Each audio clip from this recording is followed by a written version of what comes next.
বেরিয়ে আসা সেই নাম খেপিমা সাউন্ড। তাই আপনারা সবাই প্রস্তুত হয়ে যান, কারণ আজকের সাউন্ড শুধু কানে যাবে না, হৃদয়ে গিয়ে লাগবে। প্রথমে আমরা ভোকালটা শুনে নিই।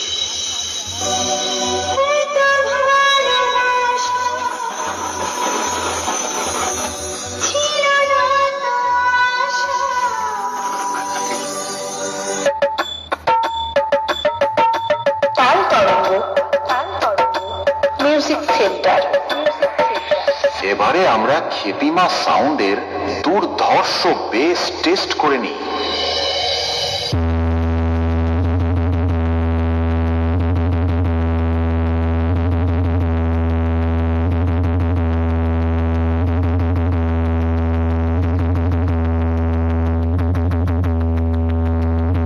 এবারে আমরা আমাদের সেটআপের ফুল পারফরম্যান্স টেস্ট করতে চলেছি।